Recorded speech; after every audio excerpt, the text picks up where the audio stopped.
نے کوئی حال نہیں چھوڑا. تو بادشاہ کہنے لگا بلاؤ سید موسیٰ پاک جنگی دوست رحمت اللہ علیہ کو بلا لیا. تو کہنے لگے بادشاہ تمہیں پتہ تھا مٹکے کس کے ہیں؟ آپ فرمانے لگے پتہ تھا مجھے. کہا کیوں توڑے؟ فرمایا اس لیے توڑے کہ مجھے تیرے اوپر رحم آ گیا تھا. تو اگر شراب پیے گا تو دوزخ میں جلے گا. مجھے رحم آیا تھا میں نے توڑ ڈالے. تو کہنے لگا آپ کون ہیں؟ تو آپ فرمانے لگے میں محتسب ہوں، میری حساب کتاب لینے کی ڈیوٹی ہے. محتسب ہوں، غلط آدمی کا حساب کروں گا. تو بادشاہ کہنے لگا کس نے ڈیوٹی لگائی آپ کی؟ فرمانے لگے میری ڈیوٹی میرے رب کریم نے لگائی ہے، میری ڈیوٹی اللہ نے لگائی ہے. تأمرون بالمعروف وتنہون عن المنکر، مسلمان کے ذمے ہے اچھائی کا حکم دے گا، برائی سے روکے. یہ ذمہ داری ہے میری، اللہ نے ڈیوٹی لگائی ہے. بادشاہ پہ اتنا روب طاری ہوا کہ کہنے لگا حضور آپ کی بڑی مہربانی، آپ نے یہ کام کیا. کہنے لگا جناب اگر آپ اجازت دیں تو میں بھی آپ کو محتسب نہ بنا دوں، آپ میرے وزیر بن جائیں. کوئی بندہ اس طرح کا کام کرے تو اسے روکیں. تو آپ فرمانے لگے نہیں، تو اپنی نوکری سنبھال کے رکھ، جسے اللہ ڈیوٹی پہ لگائے اسے پھر بندوں کی ڈیوٹیاں نہیں کرنی چاہیے. یہ اعزاز اللہ نے انہیں دیا، یہ شان رب کریم نے عطا فرمائی. ان کے صاحبزادے تھے حضرت غوث پاک جیلانی رضی اللہ تعالی عنہ. اللہ تعالیٰ نے جب کسی شخص سے کام لینا ہوتا ہے تو اللہ اس کے لیے اسباب بھی خود ہی پیدا کر دیتا ہے. علامہ اقبال اپنے استاد کی بڑی قدر کرتے تھے، شمس العلماء کی. تو ایک دن حضرت شمس العلماء سے کہنے لگے استاد جی آپ کی مہربانی سے پڑھ گیا ہوں. تو فرمانے لگے پتر تیری کلاس میں تو 250 لڑکا تھا، میری مہربانی تو سب پہ تھی، پر سارے تو اقبال نہیں نہ بنے. فرمانے لگے تیرے اندر بھی کوئی خوبی تھی، اس کی وجہ سے اللہ نے تجھے یہ اعزاز، کوئی تھی کوئی چیز تیرے اندر. اللہ تعالیٰ جب کسی بندے کو نوازتا ہے نا تو بندہ بھی محنت کرتا ہے، لیکن اس کی محنت سے زیادہ اللہ کے فضل کا دخل ہوتا ہے. تو بندے کئی دفعہ کہنے لگ جاتے ہیں بڑی مشقت کی، بڑی محنت کی، کچھ بھی نہیں ہوتا. زیادہ اللہ کے فضل کا انحصار ہوتا ہے. رب جیسے چاہتا ہے ویسے فیصلے دیتا ہے. آپ فرماتے ہیں کہ میں چھوٹا سا تھا، والد انتقال کر گئے، والدہ تھی میری اور ہم 2 بھائی تھے. فرماتے ہیں بچے کھیلنے کے لیے نکلے تو میں بھی ان کے پیچھے کھیلنے نکل گیا. ایک بیل بچوں کے قابو آ گیا. تو بچوں کے قابو کو چیز آ جائے تو پھر وہ اس کا جو حال ہوتا ہے وہ تو ہمیں پتہ ہی، ہم سارے بچے رہ چکے ہیں. تو کہتے ہیں وہ بیل قابو آ گیا، کوئی اس کے کان چھیڑتا، کوئی اس کی دم چھیڑتا، کوئی اس کے سینگ چھیڑتا، کوئی کسی جگہ سے اسے تنگ کرتا. مختلف بچے اس کو نا دم سے پکڑ کے ہلاتے، بیل بھاگتا. حضور غوث پاک فرماتے میں بھی آگے بڑھا اور میں نے جب اس کی دم پکڑ کے ہلائی تو بیل نے میری طرف منہ کیا اور کہنے لگا عبد القادر تو نانا ایسے کر، بول کے کہنے لگا تو نانا ایسے کر، تجھے رب نے ان کاموں کے لیے پیدا نہیں فرمایا. آپ فرماتے مجھے اتنا خوف طاری ہوا، بیل کو بولتے دیکھا تھا پہلی دفعہ، بیل کو. اب میرے سنی کو بھی دلیلوں کی ضرورت ہوتی ہے، دلیل نہ دیں، کسی بزرگ کی بات سنائیں تو سنی بھی تھوڑا تھوڑا دائیں بائیں دیکھتا ہے. یہ شور ایسا ہوا ہے نا، پراپوگنڈا ایسا. میں حدیث پاک سنا دیتا ہوں. رسول کریم صلی اللہ تعالیٰ علیہ وآلہ وسلم فرماتے ہیں ایک شخص نے بیل پہ سواری کر لی تھی. بیل سواری کے لیے نہیں پیدا کیا گیا، سواری کے لیے اونٹ ہیں، خچر ہیں، گھوڑے ہیں، گدھے ہیں. بیل کھیتی باڑی کے لیے. اس شخص نے جب بیل پہ سواری کی تو بیل پیچھے مڑ کے دیکھنے لگا اور کہنے لگا یار تو بڑا بے وقوف ہے. بول کے کہنے لگا مجھے اللہ نے سواری کے لیے نہیں پیدا کیا، میرے سے وہ کام لے جس لیے میں پیدا کیا گیا ہوں. تو بندہ ڈر گیا، کہنے لگا بڑی حیرانگی والی بات نہیں کہ بیل بولتا ہے. تو بیل پھر بول پڑا. کہنے لگا اس سے بھی زیادہ حیرانگی والی بات ہے. اس نے کہا وہ کیا؟ کہنے لگے مدینے میں نبی پاک آ گئے ہیں اور تو نے ابھی تک کلمہ ہی نہیں پڑھا. یہ اس سے بھی زیادہ حیرانگی والی بات ہے.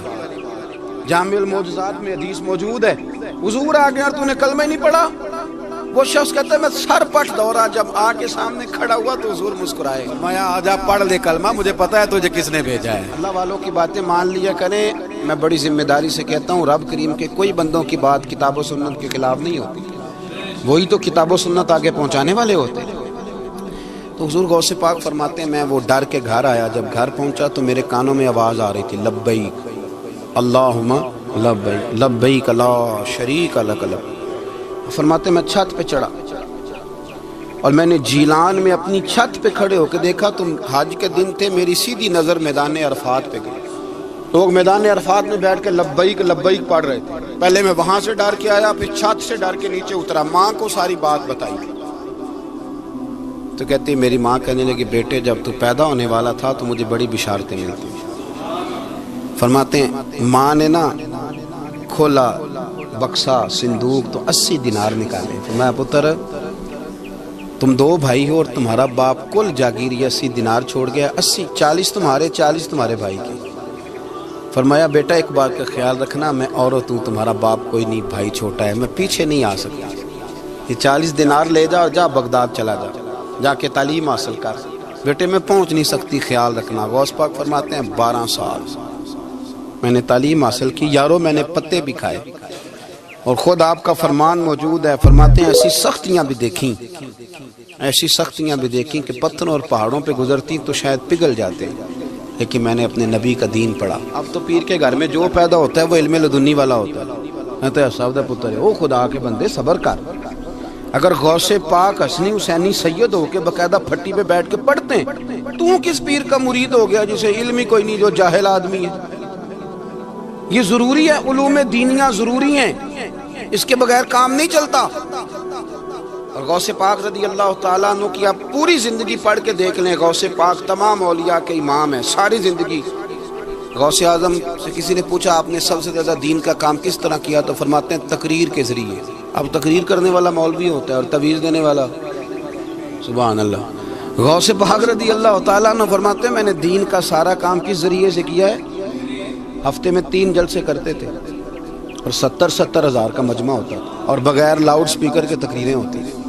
اور فرماتے ہیں جیسی سمجھ پہلے بندے کو آتی تھی ویسی آخری والے کو آتی تھی.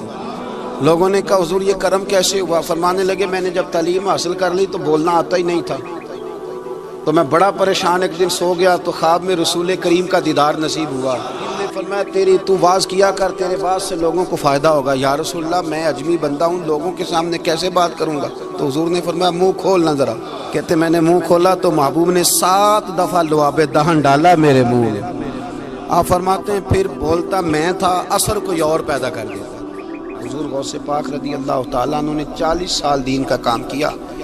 صبح کے وقت فقہ کا درس دیتے تھے فجر کے بعد، کچھ دیر کر ناشتہ کرتے سو جاتے، پھر آ کے مدرسے میں پڑھاتے باقاعدہ بچوں کو.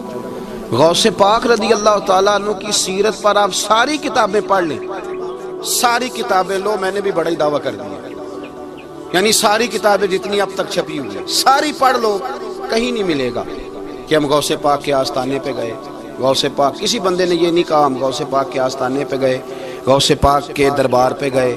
سب نے یہی لکھا ہے کہ ہم حضور غوث پاک کے مدرسے میں گئے.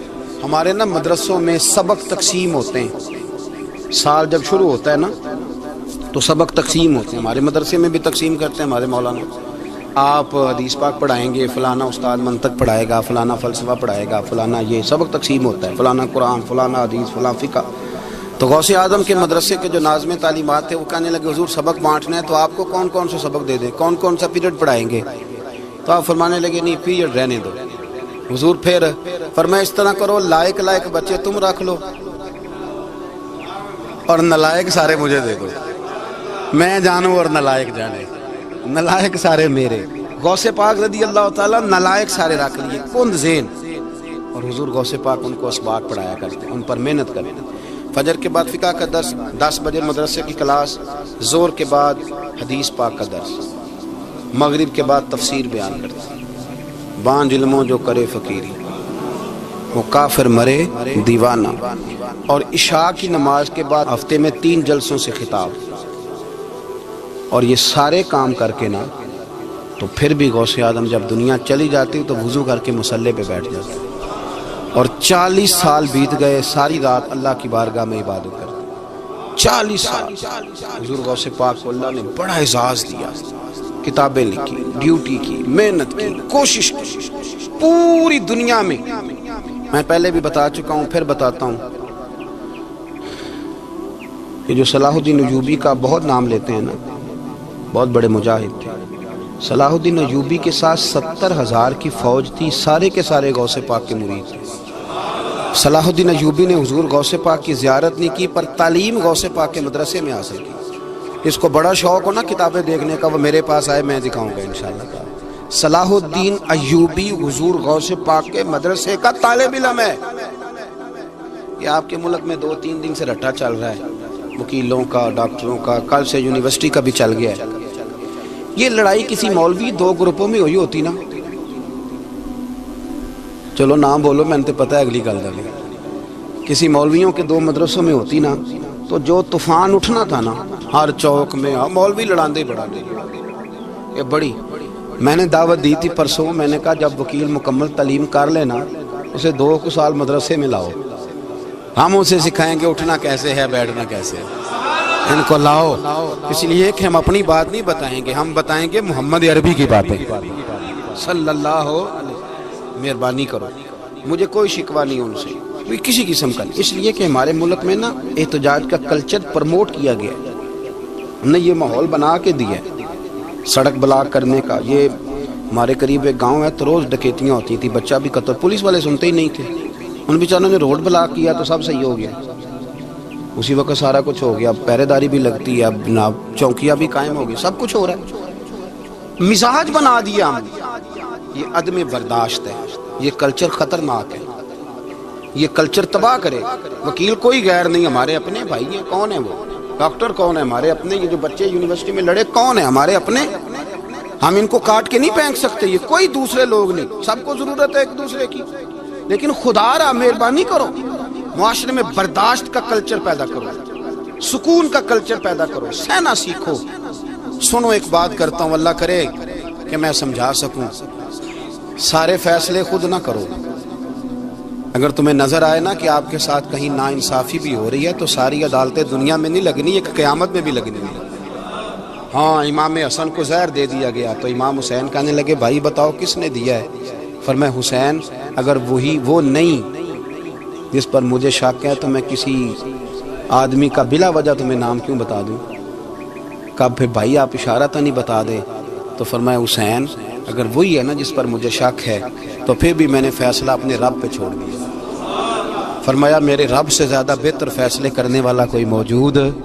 کچھ فیصلے اللہ پہ چھوڑ دیں، آپ یقین کریں آپ کو بڑا ہی مزہ آئے گا، آپ کو سکون آئے گا زندگی میں۔ کچھ فیصلے اللہ پہ چھوڑو، برداشت کا کلچر پروموٹ کریں اس وطن کے اندر، یہ بڑا پیارا ملک ہے، اس میں برداشت کا کلچر پیدا کریں۔ وکیل کو ہر وقت ڈاکٹر کی ضرورت، ڈاکٹر کو ہر وقت وکیل کی ضرورت ہے۔ ہم ایک دوسرے کے بغیر دیکھیں نا، میں نے آئین بھی رکھا ہوا ہے پاکستان کا، لیکن اس کے باوجود کوئی مسئلہ بن جائے تو میں کسی وکیل صاحب کو فون کرتا ہوں، میرے دوست ہیں، میں پوچھتا ہوں کہ یار یہ مسئلہ ہے، اس کا کیا حل ہے؟ ہم مل کے رہتے ہیں معاشرے میں۔ برداشت کے کلچر کو پروموٹ کریں، پیار کریں، محبت بانٹیں، یہ وطن ہے، اس کو مل کے سنواریں گے تو انشاءاللہ تعالی یہ رسول اللہ کے دین کا قلعہ بنے گا بڑا مضبوط۔ اس سے پیار کریں، مثبت غلط بات ہے تو اس کو آپ سمجھائیں، اس پر تبلیغ کریں، لیکن یہ نہ کریں کہ آپ عدم برداشت کا ماحول پیدا کریں۔ حضور غوث پاک رضی اللہ تعالیٰ عنہ دین کا کام۔ ایک بات، اللہ والوں کے پاس لوگ دعاؤں کے لیے جاتے ہیں، کیوں جاتے ہیں؟ سنو، میرے ساتھ ایک شخص رہتا ہے، صبح سے شام تک میری ڈیوٹی کرتا ہے، نوکری کرتا ہے، خدمت کرتا ہے، گاڑی چلاتا ہے، یہ کرتا ہے وہ کرتا ہے۔ ایک صاحب ہیں جو 3 سال کے بعد ملتے ہیں، پھر وہ جو 3 سال کے بعد ملتے ہیں وہ شکوہ کرتے ہیں کہ پیر صاحب اس کی بات زیادہ مانتے ہیں۔ پیر صاحب اب کدھر جائیں، یہ سارا دن پیر صاحب کی مانتا ہے۔ نہیں سمجھ آ رہی ہے آپ کو بات؟ یہ مزاج ہے نا جی، ایک بندہ سارا دن دنیا داری کرے، مال کمائے، پتہ نہیں جھوٹ بولے، بڑا کچھ کرے، اور ایک اللہ کا ولی جو اپنا بنائے کچھ نہ، سارا دن رسول اللہ کی باتیں کرے، سارا دن اللہ کے دین کی خدمت کرے، وہ بھائی وہ جب ہاتھ اٹھاتا ہے نا تو پھر اللہ اس کی بات کو قبول کرتا ہے۔ کچھ میرے خاص ہیں، کچھ تیرے خاص ہیں، تو کچھ رب کے بھی خاص ہیں، اور اس پر بھی میں پہلے آیت پڑھ لوں گا تاکہ دلیل مضبوط ہو جائے۔ اللہ فرماتے ہیں واللہ یختص برحمتہ من یشاء، فرمایا میں نے کچھ بندوں کو اپنی رحمت سے اپنا خاص بنا لیا۔ کچھ بندے اللہ کے بس اللہ کی بارگاہ میں وہ دعائیں کرتے ہیں تو اللہ قبول فرما لیتا ہے، پتر اللہ ہی دیتا ہے، لیکن اللہ کا ولی دعا تو کر سکتا ہے نا۔ اللہ کا ولی، میری بات کی سمجھ آ رہی ہے؟ بیٹا کون دیتا ہے؟ اللہ۔ حضرت محدث اعظم رحمۃ اللہ علیہ کے پاس ایک شخص نے آ کے کہا جی ولی اللہ بیٹا دے سکتا ہے؟ آپ فرمانے لگے ولی اللہ اللہ سے ملا سکتا ہے؟ جی وہ تو ہے ہی ولی اللہ، تو اس نے ملا دینا ہے۔ تو فرمایا جو اللہ سے ملا دے بیٹا تو چھوٹی سی بات ہے، تو دیکھ نہ کہ جو اللہ تک تجھے لے گیا تو پھر پتر پیچھے رہ گیا، لیکن بیٹا دیتا کون ہے؟ بول کے بتائیں، بول کے۔ اللہ دیتا ہے۔ دعا کون کرتا ہے؟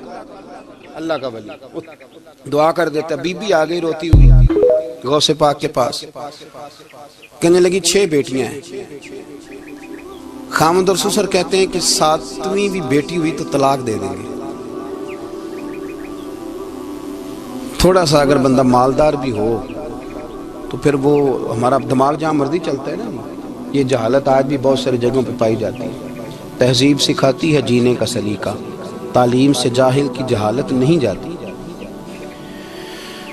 تو رو پڑی. حضور غوث پاک رضی اللہ تعالیٰ عنہ نے بلایا اس کے شوہر کو بھی اور سسر کو بھی. فرمایا یہ دیکھ, یہ تو اللہ کے کام ہے, جس کو چاہے بیٹیاں دے, جس کو چاہے بیٹے دے. تو جو نہیں مانتے پھر غوث پاک کی بھی نہیں مانتے. انہوں نے کہا جی نہیں دی, میں تو نکاح کروں گا. چلے گئے تو غوث پاک کی بارگاہ میں وہ بیٹی اور اس کا باپ اور اس کی ماں پھر آئے, کہنے لگے حضور مہربانی فرمائیں. پھر اللہ کے ولیوں کے پاس ایک قوت ہوتی ہے جس کا نام مصلح ہے. مصلح بہت بڑی طاقت, بہت بڑی. حضور نے فرمایا دعا صلاح المومن, فرمایا دعا مومن کا ہتھیار ہے. یہ مومن جب ہاتھ اٹھاتا ہے تو پھر عرش کا مالک دروازے کھول دیتا ہے کرم کے. حضور غوث پاک نے مصلح بچھا لیا اور رو پڑے, کہنے لگے مالک کریم, اس بی بی کے دل میں کس نے بات ڈالی تھی کہ عبد القادر کے دروازے پہ جا. دیکھیں منانے کا انداز, منانا آتا ہے نا. اللہ کس نے اس کے دل میں بات ڈالی کہ عبد القادر کے دروازے جا, کس نے ڈالی؟ اور مالک اگر تو نہیں ڈالی تھی تو کیا تو اب اپنے عبد القادر کو رسوا کرے گا؟ اگر تو نہیں بھیجا ہے کہ ادھر جا تو اب تو رسوا کرے گا؟ حضور غوث پاک رضی اللہ تعالیٰ نے دعا مانگ کے چہرے پہ ہاتھ پھیرے, بچی کے سر پہ ہاتھ رکھا, فرمانے لگے پتر جا, مجھے امید ہے اللہ نے 6 بیٹیاں دی ہیں تو 7 بیٹے بھی عطا فرمائے گا. تو بی بی کہتی ہے پھر رب نے فضل فرمایا اور 7 ہی بیٹے عطا فرمائے. پھر 7 ہی بیٹے رب کریم نے دیے. تو جو اللہ کی مان تھا پھر اللہ بھی اس کی. تو اس میں اختلاف کی کیا بات ہے؟ یہ سادی سی بات ہے. ایک بغداد کا سوداگر تھا, بڑا مالدار تھا. ایک دن اس نے بغداد کے سارے علماء اور مشائخ کی دعوت پکائی تو غوث پاک کے پاس بھی آیا. کہنے لگا حضور شام کا کھانا ہے. آپ نے اس کا چہرہ دیکھا تو وہ رو پڑا. کہنے لگا بغداد کے پیر انکار نہ کرنا. آپ نے فرمایا تو جا, میں آؤں گا. شاگرد مرید کہنے لگے حضرت جی آپ بڑی مشغولیت تھی شام کو. فرمایا اتنا بڑا آدمی جب رو پڑتا ہے تو لگتا ہے بڑا مجبور ہے, چلیں گے. شام کو جب اس کے دروازے پہ گئے تو کھانا بھی اس نے چنا تو ساتھ اس نے ایک ٹوکرا, ایک صندوق بھی لا کے رکھا, اوپر سے خالی. جب غوث پاک نے اٹھ کے دیکھا تو اندر اس سوداگر کا بیٹا, اس تاجر کا بیٹا, دونوں ٹانگوں سے معذور, دونوں ہاتھوں سے معذور, ایک ہی بیٹا اپاہج ہے. وہ تاجر رو پڑا. کہنے لگا حضور بڑی دنیا جانتی ہے, بڑا مال ہے, اور جب تنہا بیٹھتا ہوں تو کھول کے روتا ہوں. وہ بے نیاز ہے نا, ساری زندگی کے بعد ایک بیٹا دیا تو وہ بھی اپاہج ہے. حضور بال سفید ہو گئے. لوگوں کی اولاد بڑھاپے کا سہارا بنتی ہے. میں بوڑھے وقت میں اس کو اٹھا کے پیشاب پخانے کے لیے لے کے جاتا ہوں. بغداد کے عبد القادر سنا ہے جب تو دعا مانگتا ہے تو رب قبول فرما لیتا ہے. تو مہربانی فرما, اگر میرا پتر ٹھیک ہو جائے, میرا زور کوئی نہیں, مالک بے نیاز ہی بڑا ہے, اگر مہربانی ہو جائے. تو غوث پاک نے پھر مصلح بچھایا. مصلح بچھا کے کہنے لگے مالک تو اپنے بندوں کے دل میری طرف کیوں موڑتا ہے, اور اگر موڑتا ہے تو پھر رحمت کی نظر فرما, بندہ نوازی فرما. ایک باپ اتنے رو رو کے آنسو بہا رہا ہے تو کرم نوازی فرما. حضور غوث پاک نے ابھی چہرے پر ہاتھ نہیں پھیرے کہ بچہ اللہ اکبر کہتا ہوا صندوق سے باہر نکل آیا.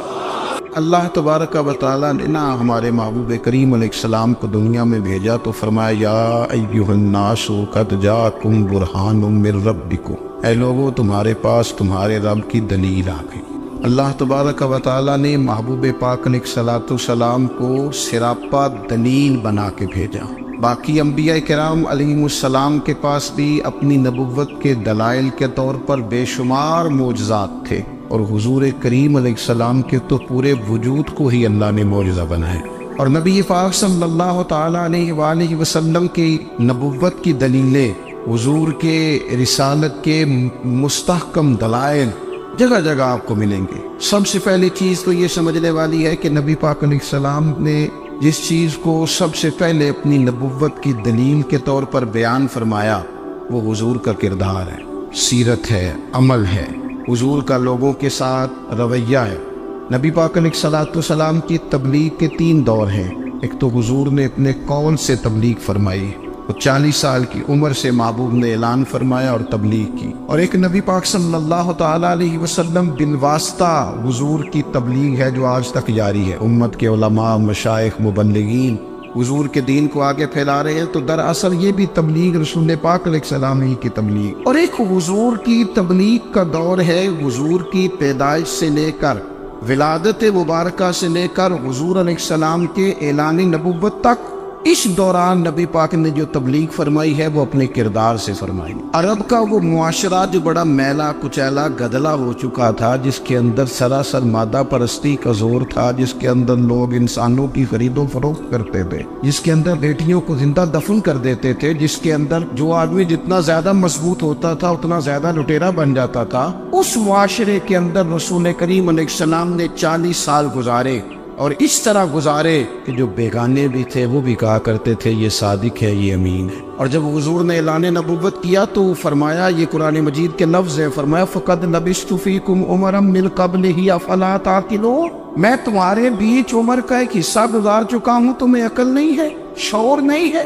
نبی کریم علیہ السلام نے اپنے کردار کو، اپنے عمل کو اپنی نبوت کی دلیل کے طور پر بیان فرمایا۔ وہ تو حضرت حلیمہ بھی فرماتی ہے نا، جب میں نبی کریم علیہ السلام کو اپنے گھر لے گئی تو میرا اپنا بچہ بھی دودھ پیتا تھا، 2 میرے بیٹے ہو گئے، ایک میری یہ نسبی اولاد اور حضور میری رضائی اولاد۔ تو کہتی ہیں جب میں کریم محبوب علیہ السلام کو اپنے سینے سے لگاتی تھی تو حضور میرے ایک پستان سے دودھ پیتے تھے اور دوسرا اپنے بھائی کے لیے چھوڑ دیا کرتے۔ یہاں سے رسول کریم علیہ السلام نے کردار کے ذریعے تبلیغ اور پھر اعلان نبوت سے پہلے ایک تنظیم عرب کے جوانوں پر، عرب کے سرداروں پر مشتمل بنائی گئی، جس میں نبی کریم علیہ السلام نے بڑا حصہ لیا سرکار نے، اور بڑے اہم لوگوں کو شعور حضور نے عطا فرمائے۔ وہ اس جماعت کا فیصلہ تھا کہ ہم سارے جوان، سارے بڑے لوگ ملیں گے، یہ حضور کے اعلان نبوت سے پہلے کی بات ہے، ہم بڑے لوگ ملیں گے، کسی بڑے کو کسی چھوٹے پر ظلم نہیں کرنے دیں گے، کسی آدمی کو کسی غریب کا حق نہیں کھانے دیں گے۔ حضور علیہ السلام نے نا اپنی کردار سے، اپنے عمل سے، اور آپ کا جو عمل ہوتا ہے نا وہ اصل ہوتا ہے، ایک ہوتا ہے آپ کوئی بات کرتے ہیں اور ایک ہوتا ہے کہ آپ کوئی عمل کرتے ہیں۔ آپ جب عمل کرتے ہیں تو عمل کے ذریعے بھی لوگوں تک بات پہنچتی ہے کہ دراصل آپ کا اٹھنا بیٹھنا چلنا پھرنا کیا ہے۔ میرے رسول کریم علیہ السلام کا اٹھنا بھی ایک نبی کا، بیٹھنا بھی ایک نبی کا، بات کرنا بھی ایک نبی کا، معاملات زندگی کرنا بھی ایک نبی کا، لین دین کرنا بھی ایک نبی کا۔ ایک شخص کہتے ہیں میں نے اعلان نبوت سے پہلے حضور علیہ السلام سے کوئی چیز خریدی تھی اور میں نے عرض کیا تھا آپ یہاں تشریف رکھیں، میں پیسے لے کے آتا ہوں، میں 3 دن کے بعد آیا۔ دیکھو یہ بات کرنی کتنی آسان ہے، بولنی کتنی آسان ہے، پر 3 دن یہاں میرے بھائی کو کسی شخص کو 2 گھنٹے انتظار کرنا پڑ جائے تو لوگ کہتے ہیں الانتظار وشد من القتل، یہ تو قتل سے زیادہ تکلیف والا معاملہ ہے، منتظر رہنا کسی کا۔ کہتے 3 دن کے بعد میں آیا تو میرے رسول کریم وہیں تشریف فرما، بس اتنا فرمایا یار تم نے مجھے بڑی تکلیف میں ڈال دیا، 3 دن ہو گئے یہاں رکے ہوئے۔ تو حضور نے اپنے کردار کو، اپنے عمل کو، اپنے معاملات کو سب سے پہلے اپنی نبوت کی دلیل کے طور پر پیش کیا۔ اسی نے کیا خوب کہا تھا کہ جو تیری جان کے دشمن ہے وہ بھی کہتے ہیں، بظاہر تو آئے ہیں نا ہجرت کی رات جان لینے، لیکن امانتیں حضور کے گھر میں رکھی ہوئی ہیں، امانتیں کاشانہ نور پہ پڑی ہے۔ وہ جو تیری جان کے دشمن ہے وہ بھی کہتے ہیں کہ امین تو ہے اور صداقت کی آبرو تو ہے۔ تو پہلے کردار، پھر دوسری بات، اللہ تعالیٰ نے اپنے محبوب علیہ السلام کو اپنا مطلق نائب بنا کر، اپنا محبوب اعظم بنا کر، ویسے ہی سارے انسانوں کے بارے میں کہا وَإِذْ قَالَ رَبُّكَ لِلْمَلَائِكَةِ إِنِّي جَاعِلٌ فِي الْأَرْضِ خَلِيفَةً، میں زمین میں اپنا نائب بنانے والا ہوں۔ لیکن حضور علیہ السلام تو محبوب ہے نا، حضور کی نیابت تو محبوبیت کے درجے پر فائز ہے، تو تو رسول پاک کو رب کریم نے اس طرح کا بنا کے بھیجا کہ حضرت عبداللہ ابن رواحہ رضی اللہ تعالیٰ عنہ بیان فرماتے ہیں کہ اگر حضور کوئی معجزہ نہ بھی دکھاتے، نبی کریم علیہ السلام سے کوئی اعجاز لوگ نہ بھی دیکھتے، تو محبوب کا تو چہرہ ہی اس طرح کا تھا، لوگوں نے دیکھتے جانا تھا اور کلمہ پڑھتے جانا تھا۔ لیکن باوجود اس کے میرے رسول پاک کا اعجاز یہ ہے، کمال یہ ہے کہ حضور کبھی اشارہ کر دیں تو چاند دو ٹکڑے ہو جائے، کبھی دعا مانگ دیں تو ڈوبا ہوا سورج واپس آ جائے، کبھی محبوب گزرنے لگے تو پتھر آپ پر سلام پڑے، کبھی حضور پہاڑ پر چڑھ جائیں تو پہاڑ وجد میں آ کر جھومنے لگے، محبوب کا کبھی نماز پڑھاتے ارادہ بن جائے تو اللہ تعالیٰ قبلے کا رخ ہی تبدیل فرما دے۔ کیا خوبصورت سوچ ہے اور کیا نظریہ دیتے ہیں بریلی کے امام، فرماتے اجابت کا جوڑا عنایت کا صحرا دلہن بن کے نکلی دعائے محمد، اور اجابت میں جھک کر گلے سے لگایا بڑی ناز سے جب دعائے محمد، دیکھو خدا کی رضا چاہتے ہیں، دو عالم خدا چاہتا ہے رضائے محمد صلی اللہ تعالی علیہ وسلم۔ اور ایک مقام پہ فرماتے ہیں نائب دست قدرت پہ لاکھوں سلام، نائب دست قدرت پہ لاکھوں سلام۔ تو اللہ تعالیٰ نے نبی پاک صلی اللہ تعالی وسلم کو جو اعجاز۔ پھر ایک اور بات، حضور امی ہے، دنیا میں آ کر محبوب نے کسی سے پڑھا ہی نہیں، میرے محبوب نے جتنا پڑھا ہے رب کریم سے ہی پڑھا ہے۔ الرحمن علم القرآن خلق الانسان، رحمان نے قرآن سکھایا پھر انسان بنایا۔ اللہ تبارک و تعالیٰ کی بارگاہ کرم سے حضور نے لیا، رسول کریم امی ہے، یہ بھی حضور کی نبوت پر ایک بڑی دلیل۔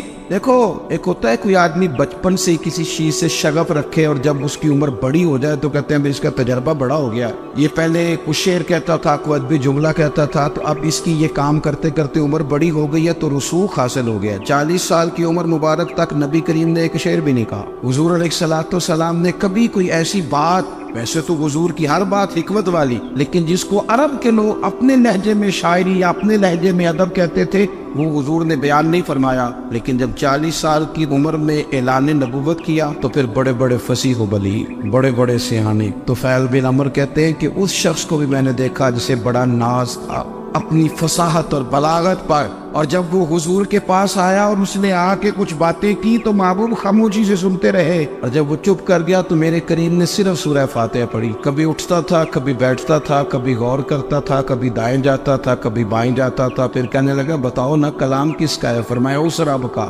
اس رب کا، اس رب کا جس کا میں رسول بن کے آیا ہوں۔ نبی کریم صلی اللہ تعالی علیہ وسلم امی ہے، لیکن حضور نے کائنات کے رازوں سے پردے ہٹا دیے، نبی کریم نے جینے کے سلیقے بتا دیے، حضور نے ہر شخص کو اس کے مقصد حیات سے آگاہ کر دیا، نبی کریم علیہ السلام نے وہ فلسفہ حیات بیان کیا کہ لوگوں کو صرف جینے میں مزہ نہیں آیا، مرنے میں بھی مزہ آنے لگا، لوگ آگے بڑھ بڑھ کے جانیں پیش کرنے لگے، اپنی اولادیں قربان کر، جو فلسفیوں سے کھل نہ سکا اور نکتہ بروں سے حل نہ ہوا، وہ راز ایک طیبہ والے نے بتلا دیا چند اشاروں میں۔ محبوب کریم امی ہیں، لیکن حضور نے اس طرح دنیا کو سکھایا، اس طرح دنیا کو پڑھایا، اس طرح حضور نے علم کے چراغ اور دیپ روشن کیے کہ قیامت تک جسے روشنی ملے گی نا اسے صرف دروازہ مصطفیٰ سے ملے گی، اسے رسول کریم علیہ السلام کے در دولت سے ملے۔ کچھ لوگوں نے کہا کہ اپنے پاس سے آیات بنا کے لاتے،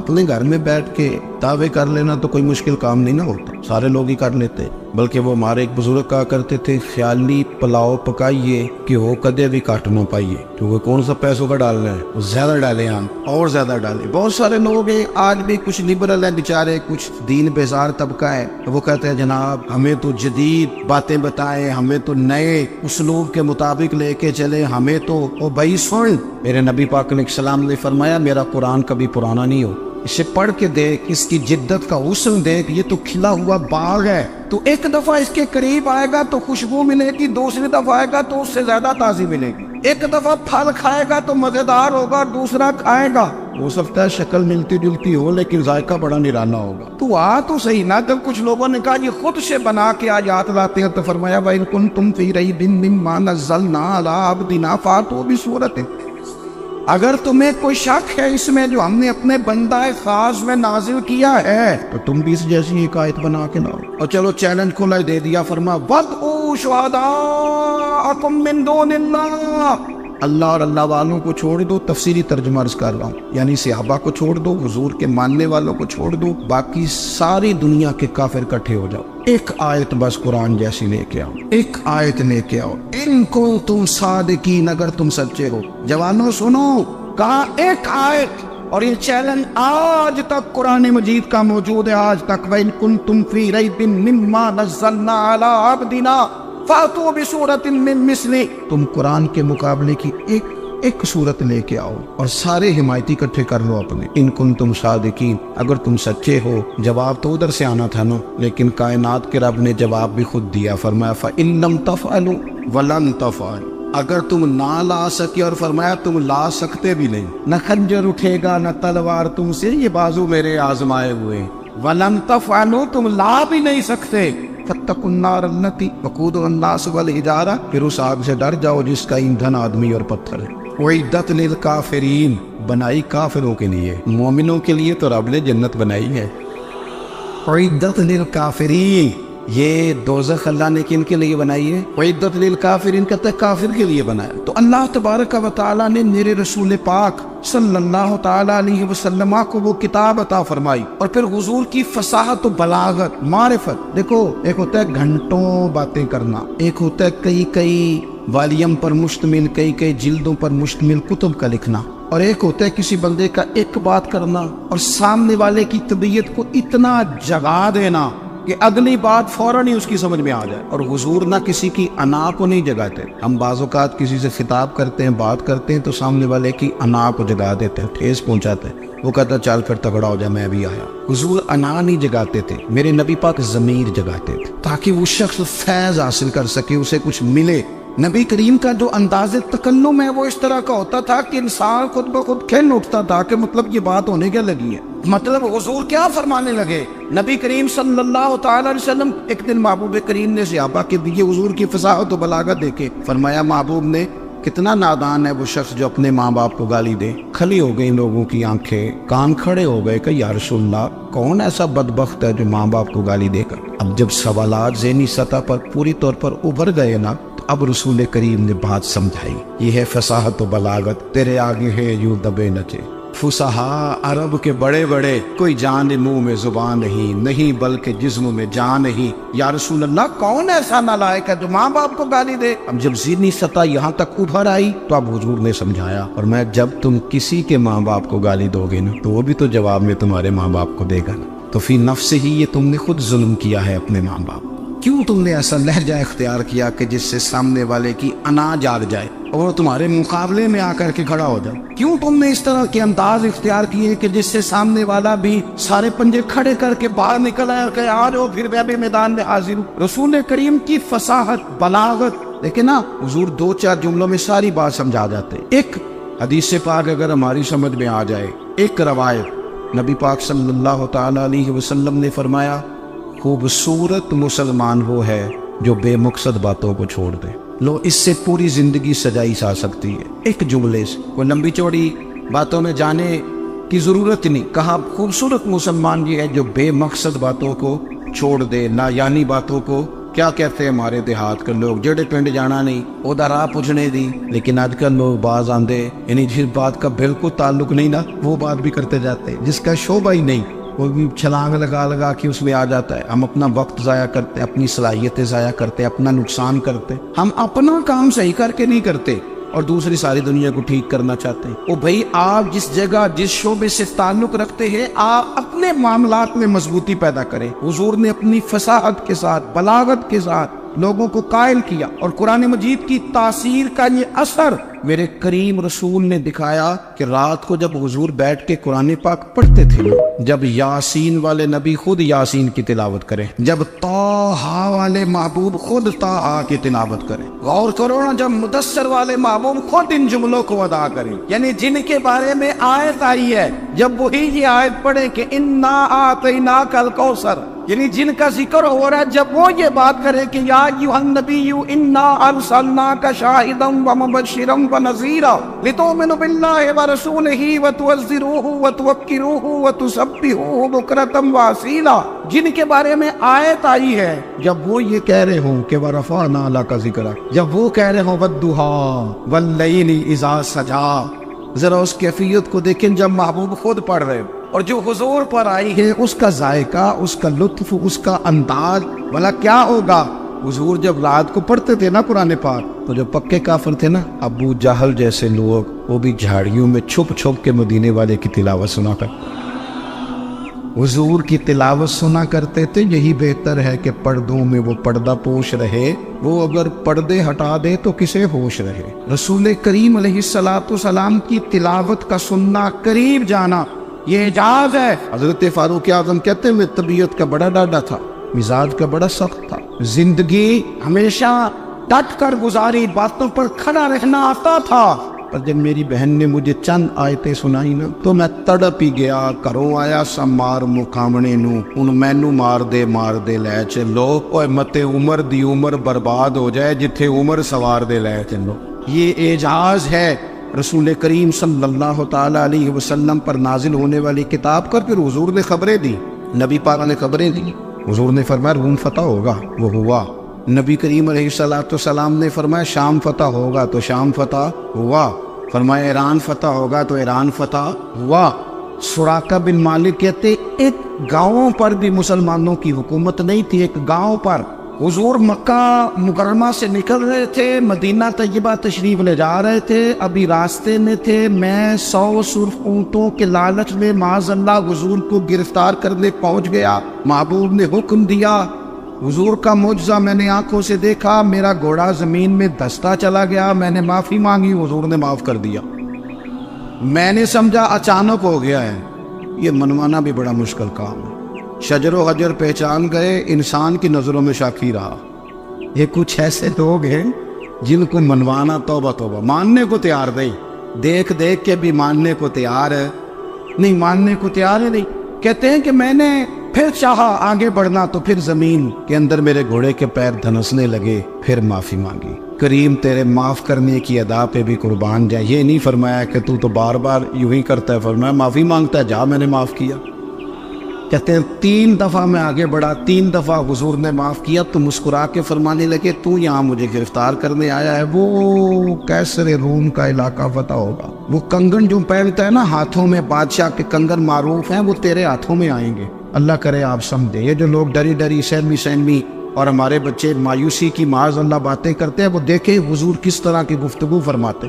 ابھی ایک گاؤں پر بھی اسلام کی حکومت نہیں، لیکن حضور کا خبر دینے کا انداز۔ کریم فرمانے لگے وہ کیسر روم کے جو کنگن ہوں گے وہ تیرے ہاتھوں میں آئیں گے۔ جناب سراقہ بن مالک فرماتے ہیں کہ میں مسلمان ہو گیا، حضور کا وصال ہو گیا، کنگن نہیں آئے۔ حضرت ابوبکر صدیق کا وصال ظاہری ہو گیا، کنگن نہیں آئے۔ جناب عمر کا دور آ گیا، سراقہ بوڑھے ہو گئے۔ کوئی بندہ پوچھتا نا کہ اب تو عمر ڈھل گئی ہے، زندگی کا پتہ نہیں، کہنے لگے نہیں میں نہیں جاتا، جب تک کنگن نہیں آتے اسرائیل کوئی نہیں آئیں گے، کیونکہ ساڈے نبی دی زبان، ساڈے واسطے قرآن، جو دن کو کہہ دیا دن ہے تو دن نکل آیا، جو شب کو کہہ دیا شب ہے تو رات ہو کے رہی، اور خدا نے ان کی زبان کو وہ اختیار دیا، جو نکلی منہ سے ان کے وہ بات ہو کے رہی۔ فاضل برینوی کا تو انداز ہی پر انوکھا ہے نا، وہ تو کہتے ہیں وہ زبان جس کو سب کن کی کنجی کہے، جس کو سب کن کی کنجی کہے، اس کی نافذ حکومت پہ لاکھوں سلام۔ کہنے لگے نہیں آتے حضرت اسرائیل، فکر نہ کرو، بوڑھے ہو گئے تھے،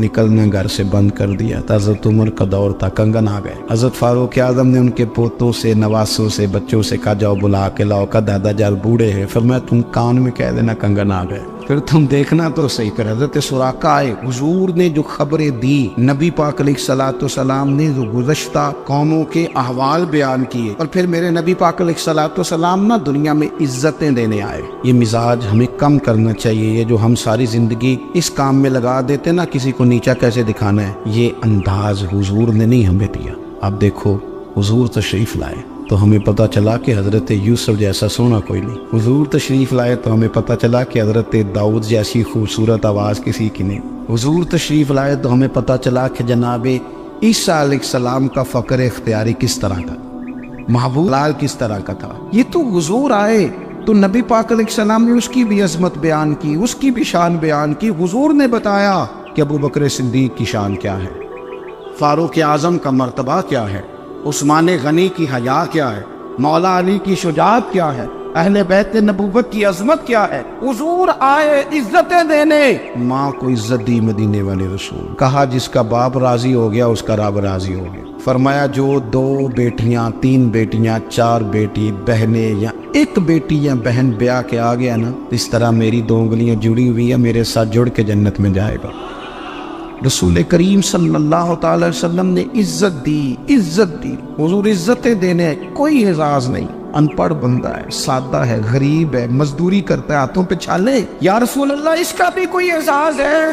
قربان جائیں، میرے کریم نے عزت دی، فرمایا محنت کر کے روزی کمانے والا تو اللہ کا دوست ہے، یہ اینٹیں اٹھانے والا، یہ مشقتیں کرنے والا، یہ صبح دیہڑی پہ جانے والا، یہ بیچارہ جو اچار سے روٹی کھاتا ہے، تو نے ہر شخص کی قسمت میں یہ عزت لکھی اور آخری خطبے کی صورت میں وصیت لکھی۔ رسول کریم نے ہر بندے کو اعزاز دیا، عظمتیں دی، حضور عزتیں دینے آئے، نبی پاک علیہ السلام نے اعزازات دیے، حضور نے نوازا۔ یہ ساری چیزیں میرے رسول پاک کی تشریح، اور پھر جو حضور کے صحابہ اور اہل بیت ہے نا، یہ بھی میرے نبی پاک کی نبوت کی دلیل ہے۔ جنگی انقلاب آیا نہیں کرتے، وہ کل تک جو راہزن تھے حضور نے راہبر بنا دی۔ وہ لوگ جو کل تک ایک دوسرے کے گلے کاٹ کے کھاتے تھے، ایک دوسرے کو مارتے تھے، تکلیف پہنچاتے تھے، برادری ازم پہ لڑتے تھے، حضور نے بھائی بھائی بنا دیے۔ ایک پلیٹ میں کھانا کھانے لگے سیدنا بلال حبشی، صہیب رومی، سلمان فارسی، حضور نے یوں کر کے ملا دیا۔ نبی کریم علیہ السلام نے تقسیمیں ختم کر دی دنیا۔ حضور کے صحابہ نے اپنا کردار، اللہم صلی علی سیدنا و مولانا محمد بقدر حسنہ و جمالہ و جودہ و نوالہ و صحبہ و آلہ۔ اللہم صلی علی سیدنا و مولانا محمد معدن الجود والکرم و آلہ و صحبہ و بارک وسلم۔ یا ارحم الراحمین، یا ارحم الراحمین، یا قاضی الحاجات، یا مجیب الدعوات، یا حلال المشکلات، یا دافع البلیات، یا مسبب الاسباب، یا قاضی الحاجات، یا رحمان یا اللہ، یا کریم یا اللہ، یا ستار یا اللہ، یا غفار یا اللہ، یا کریم یا اللہ، یا عزیز یا اللہ، یا ستار یا اللہ۔ اے ہمارے پروردگار، 10 سال پورے ہو گئے، خدا بندہ ایک چھوٹا سا پیغام تھا، تو نے فضل فرما دیا۔ اے اللہ، ہم پلٹ کر جب دیکھتے ہیں تو 1% بھی ہم اس قابل نہیں کہ تیرے دین کی کوئی بات کر سکیں، کوئی پیغام دے سکیں۔ اللہ، کئی سالوں سے یہ دوست صبح کی نیند چھوڑ کے یہاں حاضر ہوتے رہے، مائیں، بہنیں، بچیاں، بوڑھے، بچے۔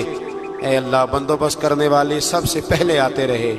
خدا بندہ تیرے قرآن مجید کو پڑھا ہے، ہم کمزور تھے، بس تیری دی ہوئی توفیق سے پڑھا ہے۔ خدا بندہ ان میں سے ایک بات بھی تجھے پسند آئی ہے تو ہمیں معاف فرما دے، ہم سے درگزر فرما، ہمارے حال پہ رحمت فرما۔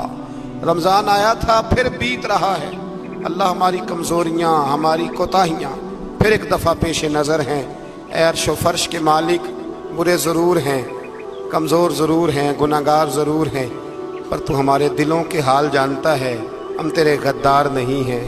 اے اللہ، ہم صحیح ہونا چاہتے ہیں، ہماری نیتیں بھی ٹھیک ہیں، ارادے بھی ٹھیک ہیں، عمل میں کمزوری ہے، ہم پر ایک رحمت کی نظر کر دے، ہم پر ایک رحمت کی نظر کر دے۔